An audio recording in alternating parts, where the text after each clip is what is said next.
आप सभी का अभिवादन। अभिज्ञान शाकुंतलम के प्रथम अंक में चौथे श्लोक से आज हम प्रारंभ करेंगे। इससे पूर्व रंगमंच पर सूत्रधार और नटी उपस्थित थे और सभा का उन्मुखीकरण करते हुए वे कालिदास प्रणीत अभिज्ञान शाकुंतलम के अभिनय का तथ्य सभा परिषद के समक्ष रख चुके हैं।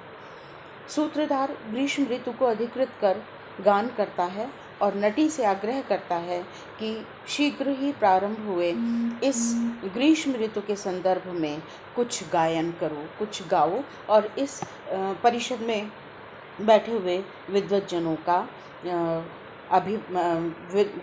का मनोरंजन करो, उन्हें प्रसन्न करो। नटी तथा ठीक है इति गायति, ऐसा कहकर गाती है। ईषद ईषद चुंबितानि भ्रमरई सुकुमार केसर शिखानि अवतंसयन्ति दयमानः प्रमदः शिरीष कुस्मानि।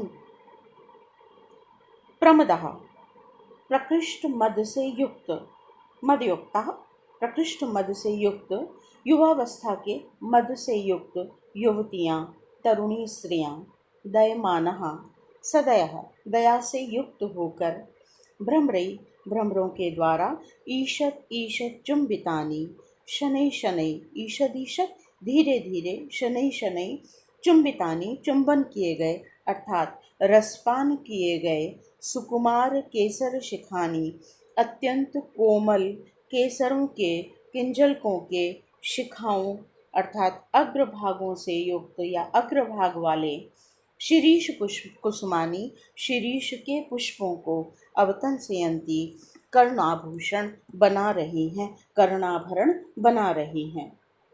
पुनः देखिए, प्रमदः प्रकृष्ट मद से युक्त, दयमानः दया भाव से युक्त युवतियाँ स्त्रियाँ, भ्रमरई भ्रमरों से, ईषद ईषद चुंबितानि शनै शनै पान किए गए, सुकुमार केसर शिखानी अत्यंत कोमल अग्रभाग वाले शिरीष के पुष्पों को, अवतंसयन्ति कानों का आभूषण बना रही हैं।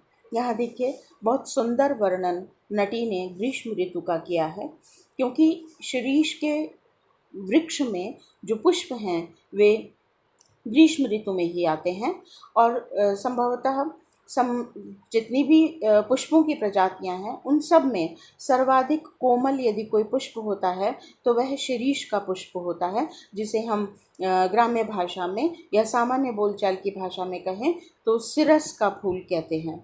इसमें लंबे लंबे रेशे होते हैं और उन पर भ्रमर का बैठना भी संभव नहीं है।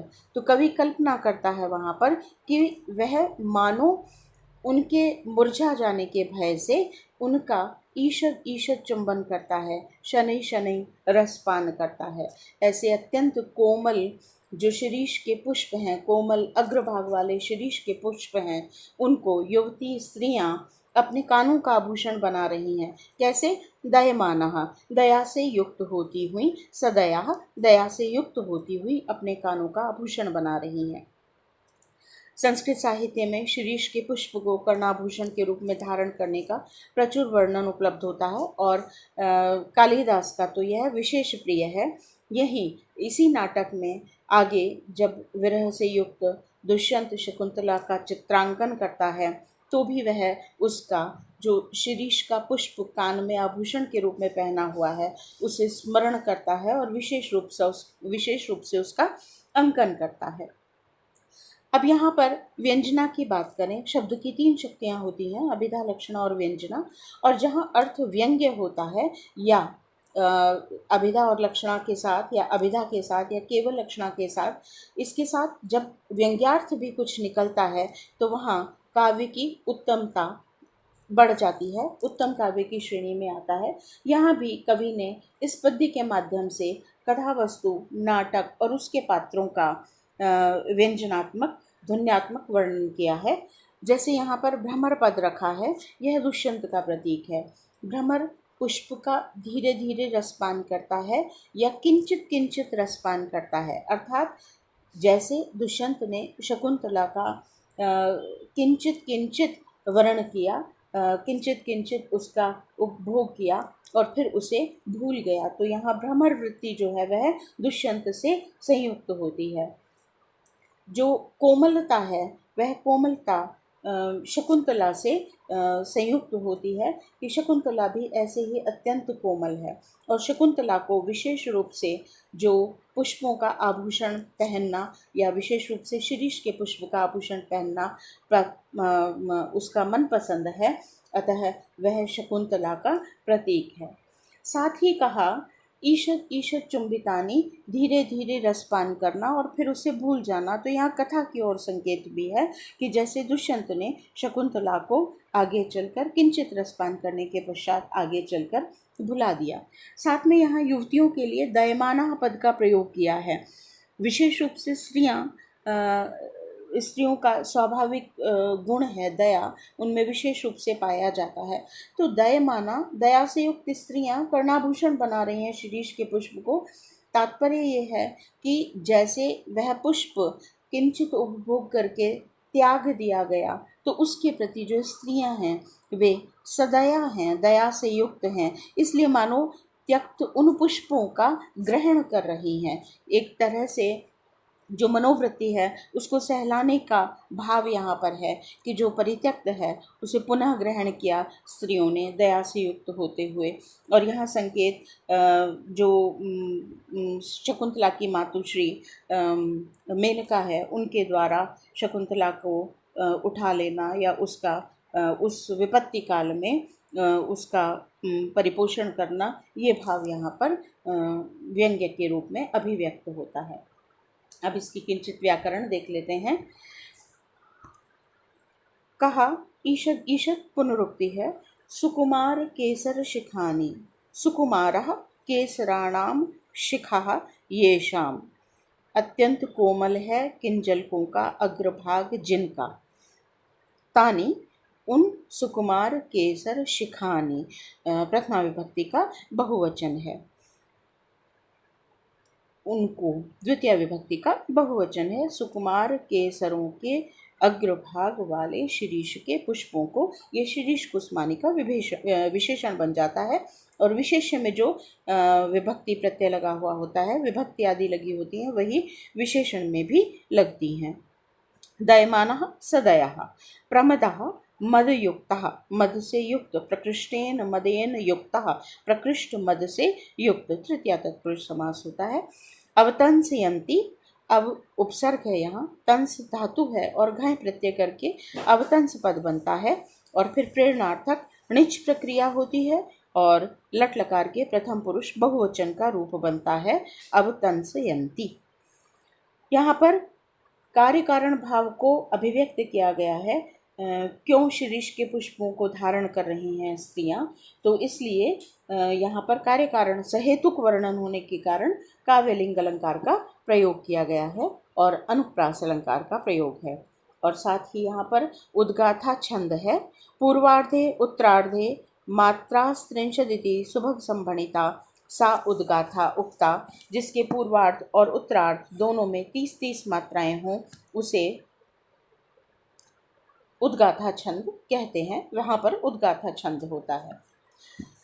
सूत्रधार कहता है आर्य साधु गीतम, आर्या तुमने बहुत ही सुंदर गाया। अहो अरे रागबद्ध चित्त वृत्ति ही, आपके राग से आबद्ध चित्त वृत्ति वाला, सर्वतो रंगः, यह संपूर्ण रंगशाला या रंगशाला में उपस्थित प्रबुद्ध जन, आलिखित इव, मानो चित्र लिखित से दिखाई दे रहे हैं। सभी इतना तादात्म्य स्थापित कर चुके हैं कि वे हिलडुल भी नहीं रहे हैं। ऐसा लगता है मानो पूरी रंगशाला सजीव पुरुषों से या जन समुदाय से भरी हुई नहीं है, अपितु चित्रों से भरी हुई है। आलिखित इव सर्वतो रंगा, संपूर्ण रंग प्रदेश जो है वह चित्र लिखित सा दिखाई दे रहा है।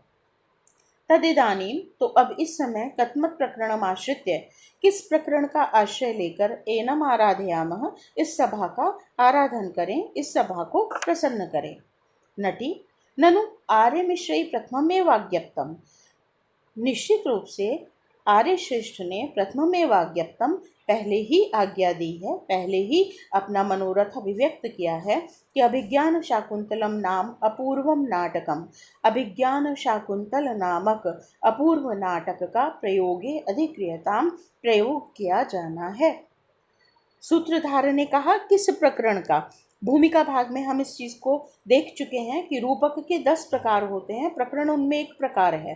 तो मानो वह इतना भूल गया है कि उसे अभी यह भी स्मरण नहीं है कि उसे नाटक का अभिनय करना है अथवा प्रकरण का, और नटी उसे स्मरण कराती है कि हम प्रकरण का नहीं, हम नाटक का मंचन करेंगे। सूत्रधार कहता है आर्य सम्यक अनुबोधितो अस्मि, मैं भली भांति स्मरण दिला दिया गया हूँ, सम्यक भली प्रकार से अनुबोधित हो गया हूँ, जगा दिया गया हूँ, अर्थात स्मरण दिला दिया गया हूँ। अस्मिन् क्षणे विस्मृतम खलु मया, क्योंकि अस्मिन् क्षणे इस क्षण में मेरे द्वारा खलु निश्चित रूप से विस्मरण कर दिया गया था। क्या विस्मरण कर दिया गया था कि हम यहाँ क्या कार्य कर रहे हैं, कि नाटक का अथवा प्रकरण का किसका अभिनय कर रहे हैं। तुमने इतना सुंदर गाया कि मेरा चित्त हरण हो गया, मैं विस्मृत हो गया। कुतः, क्योंकि तवास्मि गीत रागेण हारिणा प्रस्वं हृतः एष राजेव दुष्यन्तः सारंगेणातिरंभसः। हारिणा मनोहारी, मन का हरण कर लेने वाले, तब गीत रागेण तुम्हारे गीत के राग से, अतिरंगसा अत्यंत वेग पूर्वक, हारिणा दूर तक हरण कर लिए जाने वाले, सारंगेण इस मृग के द्वारा, एष राजा दुष्यंतः इव इस राजा दुष्यंत के समान, प्रसभम हृतः अस्मि प्रसभम बलपूर्वक हृतः अस्मि हरण कर लिया गया हूँ। हारिणा मनोहर, तब तुम्हारे गीत रागेण गीत के स्वर से, अतिरंगसा अत्यंत वेगशाली, हारिणा दूर तक हरण कर लेने वाले, सारंगेण इस सारंग के द्वारा, मृग के द्वारा, एष राजा दुष्यंतः यह राजा दुष्यंत के समान, एष राजा दुष्यंत इस राजा दुष्यंत के समान, प्रसभम बलपूर्वक हृतः अस्मि हरण कर लिया गया हूँ। यहाँ पर हारिणा और हृतः ये दोनों पद श्लिष्ट हैं। हारिणा गीत के राग के संदर्भ में मनोहर, और हारिणा राजा दुष्यंत को दूर तक हरण कर ले जाने वाला, और हृतः हरण कर लिया गया हूँ अर्थात मेरे चित्त का हरण कर लिया गया है। और राजा दुष्यंत के संदर्भ में लगेगा कि वह अपनी सेना से बहुत दूर तक हरण कर लिया गया है। हारिणा यहाँ ह्री धातु है, उससे ऋणी प्रत्यय करेंगे, हारिण पद बनेगा, तृतीय विभक्ति एक वचन का रूप बनेगा, हारिणा हरण कर लेने वाले। हृतः ह्री धातु है, उससे तः प्रत्यय करेंगे, हृत पद बनेगा, प्रसभम प्रगता सभा यस्मात्, प्रसभम सारंग सारम अंगम यस्य, ये बहुव्रीहि समास होगा यहाँ पर, जिसके अंग सार युक्त हैं या सार वाले हैं। सार चित कवरे, अलग अलग रंगों के जो स्पॉट बने हुए होते हैं, चित्रांकन होता है, मृग के लिए प्रयुक्त होता है। तो सारम अंगम यस्य यदवा। इसी तरह से राजेव, यहाँ पर पूर्ण उपमा अलंकार का प्रयोग है, राजा के समान, श्रौति उपमा है, यहाँ पर चारों अंग उपस्थित हैं इसलिए यहाँ श्रौति पूर्ण उपमा अलंकार है। और हारिणा गीत रागेण, हरण कर लेने वाले गीत के राग से, गीत की मधुरिमा से, स्वर से।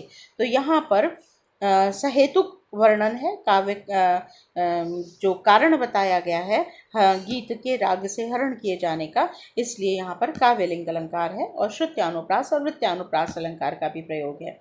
और साथ ही यहाँ पर पथ्यावक्त्र छंद है, जिसका लक्षण है युजोश चतुर्थतो जेन पथ्यावक्त्रम प्रकीर्तितम। यह अनुष्टुप का ही अपर भेद है, अनुष्टुप छंद जैसा ही पथ्यावक्त्र छंद होता है, बस किंचित परिवर्तन होता है वर्ण के संदर्भ में। तो यहाँ पर पथ्यावक्त्र छंद है। और इसके साथ ही निष्क्रांतौ इति निष्क्रांतौ, सूत्रधार और नटी दोनों निकल जाते हैं, इति प्रस्तावना।